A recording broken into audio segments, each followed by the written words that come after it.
we'll find out.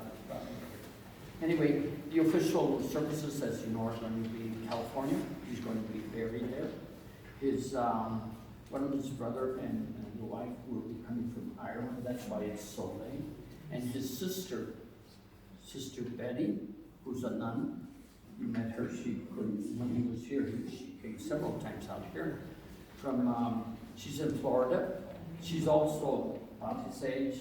She was sick too. That's why she wasn't able to come earlier to California. And that's why the funeral will be put off for a few days. Anyway, Sister Betty will be there, and she's kind of in charge of the services for her brother Chris. Brother Christopher. Okay, so I don't know how you want to start. Kind of just say, if you want to. It would be good if you could come up here and actually, so that everybody can hear what you're saying, and don't mumble. You know, we want to hear what you're going to say. You know, although it can be emotional and things, but say just a few words, and probably from one experience that you have with Brother Chris, or when you first met him, or what way he impressed you in general. There's 3 ways of saying that. The best way, I think, is, you know, what do you remember him, especially your relationship with him? I know what he said, that the music he used to play with this accordion, you know, something that's especially. And if you can, try not to repeat, you know, something that somebody else said, unless it's, you know, your own just personal experience, okay? And Connie's going to record it, I think, in a video, so speak clearly also. We'll share this with especially his sister, Betty, when she comes, okay? Thank you, and that's it. Gilbert Chavez, and I remember Father Chris, because he used to like to go to my house and watch some sports. And we were always, Fullerton at that time had a very good football, baseball team. So we would always go back and forth about sports. And he'd actually come to your house to watch sports. Yeah. But,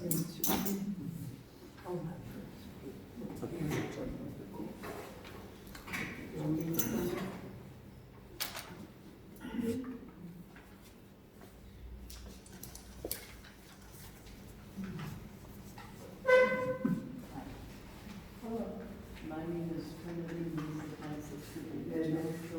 and we remember Brother Chris very, very well. And the happy memory we'd like to share with you is he asking us to join the Servite order. So on May the 4th, in 2004, we had a service here at this church, and Father Albert, we were so happy that he was the one that officiated us and put us into that order. We have wonderful memories of him. What we remember, we would cook the papas con caldo. We loved that. And he loved iced tea. He loved iced tea. Betty would fix the iced tea. I would fix the papas con caldo. Right. And he was so happy. He would come to the house and give us instruction, because sometimes we couldn't, we weren't able to get to the French hall here. It was closed. So we had training from him for 1 whole year. Can you imagine? From the brother, how blessed we were. Awesome. And Father here, David, was instrumental also in us joining the Servite order. Right. And we'd like to give him an applause for that.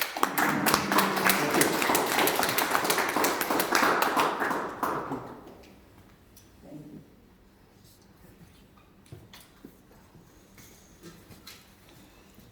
you.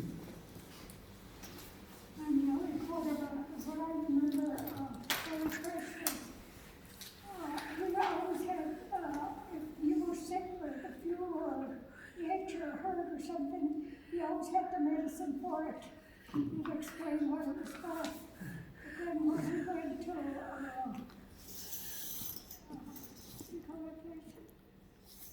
Fullerton? Father Peralta, Chicago. To Chicago, yeah. We'd go and he took us around, he explained to us the church and everything, he'd give us a tour throughout the town. And then he took us to the tallest building that there was there. He took us where they played games.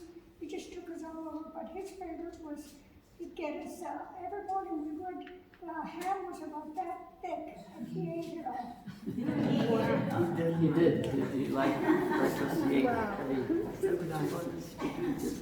My name is Ernie Salazar, and my wife Linda and I recall that. First of all, I love this Irish accent. I love Brother Chris's. But I remember the Father Chris revolved around the time when we were involved in St. Mary's School. And I remember when they dedicated the hallway to me in my name because of our involvement in St. Mary's School. And he asked me one time, he said, well, if you're supposed to be the guardian of this hall, how come you're not here every day? But I also just remember him walking the halls of St. Mary's School, and I think just his presence there, his gentle soul, and his presence there, I think had without even saying a word, I think had an impact on our children at St. Mary's School. For our memory. Thank you.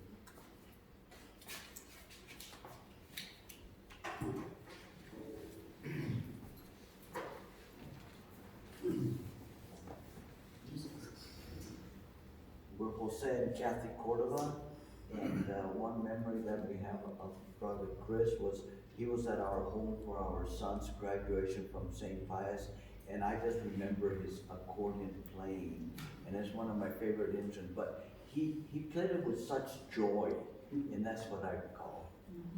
And of course, he was always playing Irish stuff for me, Yeah. This is in memory of him. I'm wearing this today because he was always talking about Ireland with me. I've been there twice, and of course, that's where he was from, born there. And I still remember his telling me where he was from in Ireland. I always knew of the Book of Kells as a very famous work of art and Catholic scripture, which is displayed in the Trinity Library in Dublin. But he informed me that his hometown was pronounced Chells. I said, oh, really? Instead of Kells, like we say in English here, it's actually Chells. So that was something funny that I learned from him. I was like, oh, okay. A native is teaching me, of course. Yeah. But we miss him. We loved him dearly. And my son, who's now in Nevada, found out about it. I let him know, of course. But he was just a tremendous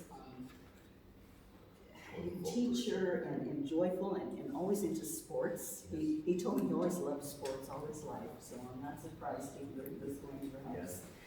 I remember one time there was somebody very important, and I don't even remember what sport they were in anymore, it was years ago, but there was an Irish woman, I believe, who was an Olympian, and she was in the Olympics, the World Olympics, and he was really so excited for her, and he was rooting for her. Okay. Thank you.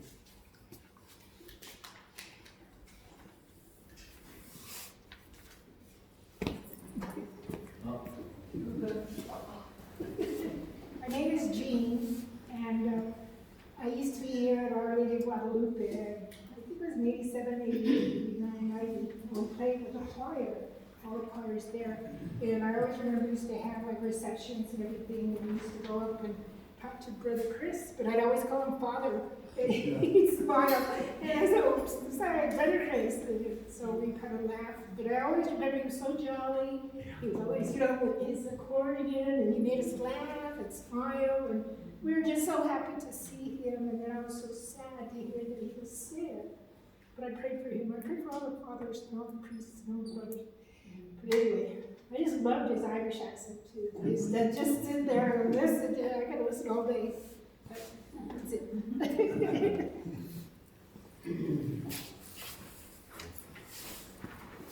My name is Dante Berry, and something I remember about Brother, two things. He came to my daughter's graduation party, Leah, and he brought his accordion, and at that time my mom was still smoking. And he told me this funny story. He said that his mother, and he spoke in an Irish accent, that his mother lit a cigarette in the morning and didn't use matches the rest of the day. Chase me. But the other thing is, I remember he worked to paint all the crosses of the cemetery and the older part of the cemetery. He whitewashed them all. And he had some help, but he basically real quiet and slowly, he did them all, and they're still white because of his work there on the old part, there on the west end. Where's the cemetery? In the land. Oh, in Moran. Yeah. They had first call too, I remember that. Yeah, he did a lot of- Church doors. Oh, yeah. Doors.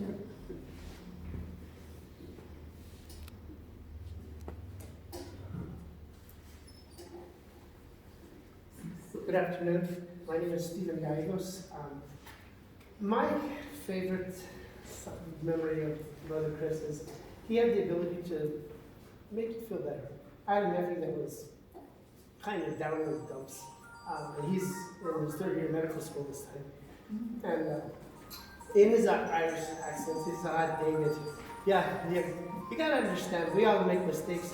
And the head of his rectory or wherever he was Father O'Shea. And Father Albert, Uncle Robert, to me, was, really, Chris, he'd been in trouble because he was out cleaning the chicken coop, and in cleaning the chicken coop, he burned it down.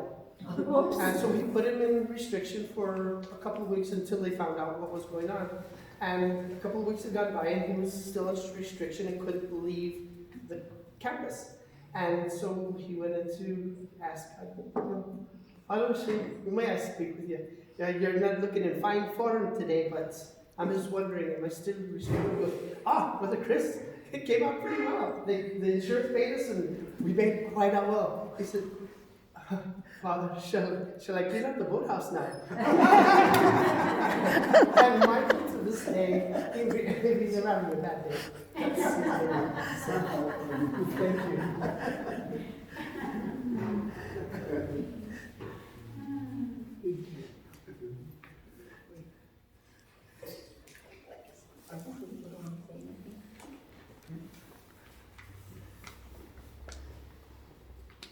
Hello, everybody.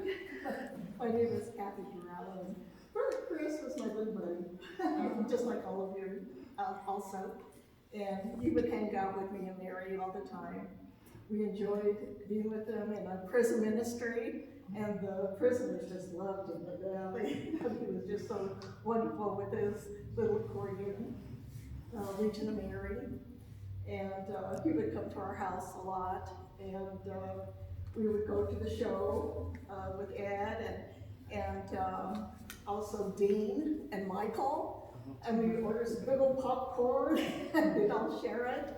And one night I remember it was around Christmas time, and he was telling me, he says, I really love Lynn, and I really miss everybody so much.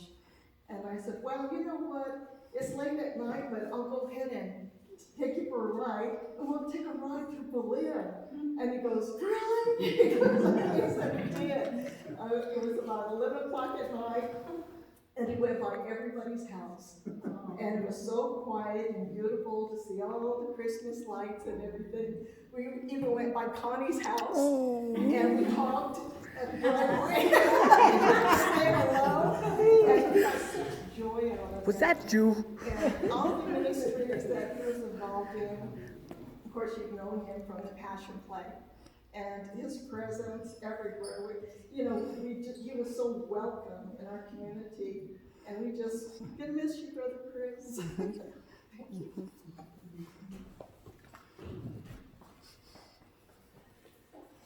Father David, you want to hold this?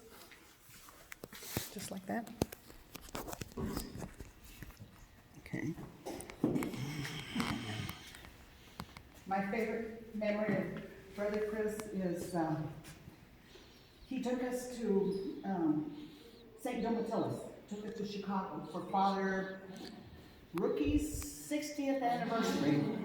And we stayed at the convent there. And the nuns were so excited to meet John and to have Father and Brother Chris there that they even went out and bought a knife sharpener so that John can sharpen all the knives for the nuns that were there. And we went to this fancy place that must have been about 5 or 6 different ballrooms in Chicago. And we couldn't, it was the very last one that we went to, but it was beautiful and it was exquisite. And I thank Brother Chris for taking us, because I couldn't get John out of town. Thank you. Okay. One small island that I didn't mention a while ago, because, well, about 3 or 4 days ago, I guess, maybe when he passed away, I just started coming. But I never saw him after he left over here, so he was like some kind of intervention. Tell the story how he surprised Rosie coming in the house. Oh, yeah.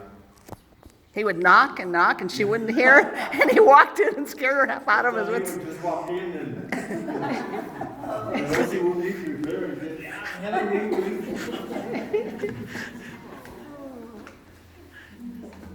Okay, I guess, next is good. Just a few words, I'm Deacon Robert Sanchez, yeah. I always admire Brother Chris. I used to love his ministry. Seemed like to me that one of his main ministries was to visit the sick. And my mother-in-law was already kind of homebound.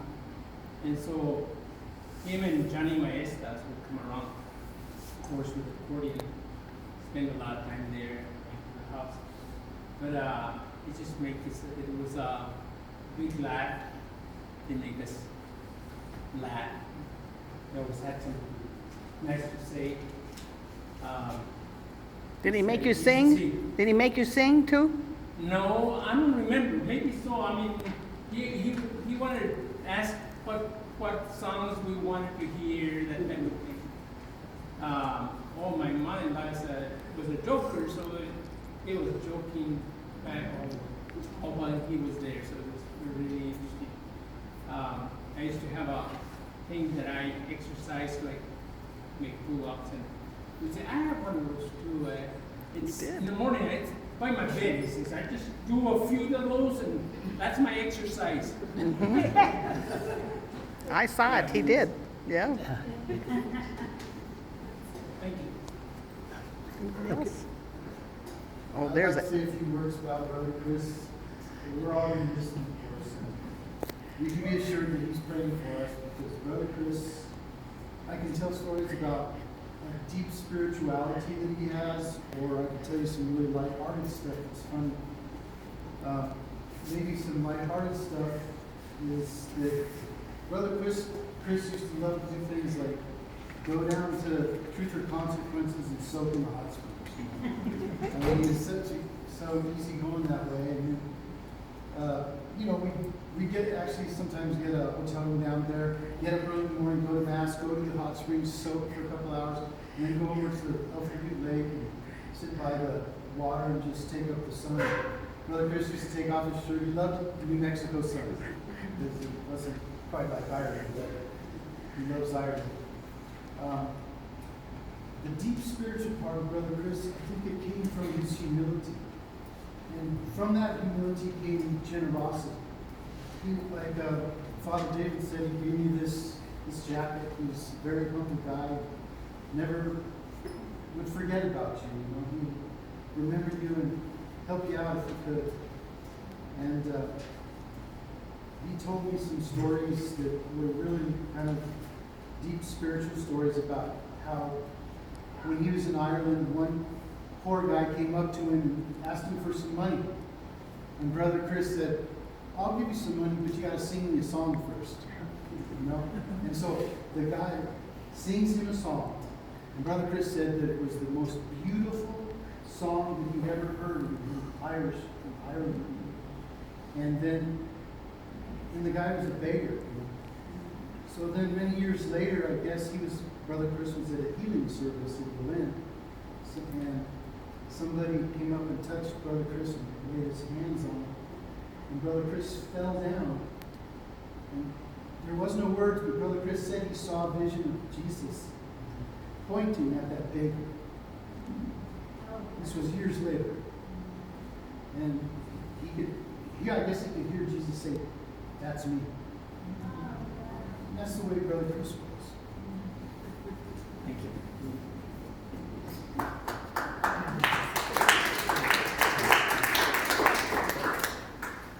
Okay, there's more time to do this kind of sharing, and we'll do sharing individually. There's refreshments if we put the tables back. And I don't think there's any limited time. Stay whatever time you want.